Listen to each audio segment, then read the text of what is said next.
না জোট আলহামদুলিল্লাহ আছে এবং আমরা যাদের কথা বললেন আমাদের সে সমস্ত ভাইরা ওনারা যে ব্রিফিং করেছেন তাদের মিটিংয়ের পরে বলেছেন যে আমরা জোটে আছি, জোট অব্যাহত আছে। এইটা আমাদের কথা যে জোট নিয়ে কোনো সমস্যা হয় না। জোট ঠিক আছে, জোট নিয়ে কোনো সমস্যা নাই। যে কারণে স্থগিত করা হয়েছে সেটা আমরা আবারও বলবো ইনশাআল্লাহ।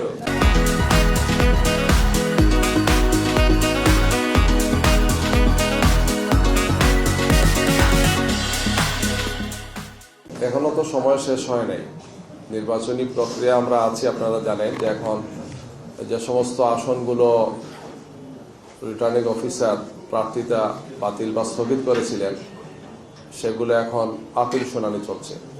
কিছু কিছু আছে নির্বাচন কমিশনে আপিল শুনানি হচ্ছে, আর দুই একটা মামলা এখন হাইকোর্টে গেছে থার্ড স্টেপে। এরপরে আরেকটা স্টেপ আছে ফোর্থ স্টেপ। সুতরাং নির্বাচনী প্রক্রিয়ার এখনো অনেকগুলো ধাপ বাকি আছে। 20 তারিখ হচ্ছে প্রার্থিতা প্রত্যাহারের সর্বশেষ দিন, আর 21 তারিখ হচ্ছে স্ব প্রার্থীকে প্রতীক বরাতে। 22 তারিখ থেকে আমাদের নির্বাচনী কার্যক্রম আরপি অনুযায়ী আমরা আরম্ভ করবো ইনশাআল্লাহ। এই জন্য এর মধ্যে ইনশাআল্লাহ আমাদের যে আলোচনাগুলো আছে, যে সমস্ত আসন নিয়ে আমাদের সমঝোতার বিষয়গুলো আমরা এখনো কনফার্ম করতে পারিনি। ইনশাআল্লাহ সেটা আপনারা জেনে যাবেন, দু একদিনের মধ্যে সেটা ফাইনাল হয়ে যাবে।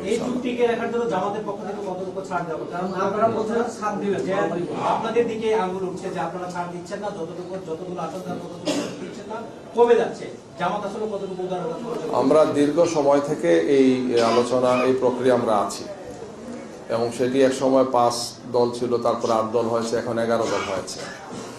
আমরা এই দলগুলো মিলে দীর্ঘ প্রায় 3 মাসের মতো বিভিন্ন কর্মসূচি দিয়ে ময়দানে আমরা ছিলাম। আমাদের 5 দফা দাবি ছিল, সেই সমস্ত দাবি নিয়ে আমরা কাজ করেছি। পরবর্তীতে আমরা এখন নির্বাচনী প্রক্রিয়া আসছি, নির্বাচনী আসন সমঝোতার মধ্যে আছি। দীর্ঘ এই সময় আমাদের মধ্যে অত্যন্ত সৌহার্দ্যপূর্ণ সম্পর্ক ছিল এবং এখন যেটা অব্যাহত আছে। আসন সমঝোতা একটা বাস্তবিক একটা অনেক বড় বিষয়, তো এটা নিয়ে কিছু কিছু আলোচনা একটু বেশি সময় করতে হচ্ছে। যেহেতু আমরা 8 দলের যখন আসন সমঝোতাটা একটা পর্যায়ে আসছি, তখন সে আরও 3টি দল আমাদের সাথে সম্পৃক্ত হয়েছে। এই কারণে আসন সমঝোতাটা আর একটু সময় নিয়েছে। আর আমাদের পক্ষ থেকে আমরা অত্যন্ত দৃঢ়তার সাথে বলতে চাই যে আলহামদুলিল্লাহ আমাদের এই চলমান 11 দলের সুন্দর একটি পরিবেশ এখনো আছে এবং সেটা আমরা অব্যাহত রাখবো এবং আসন সমঝোতাটা আপনাদের সামনে আমরা যথাসময় ফাইনাল কথা বলতে পারবো ইনশাআল্লাহ। সব দল তার অবস্থান থেকে সর্বোচ্চ উদারতা, সহনশীলতা, সম্মান, মর্যাদা রেখেই ভূমিকা রাখছেন। আমরা আশা করছি যে এই ধরনের কোনো সমস্যা হবে না ইনশাআল্লাহ।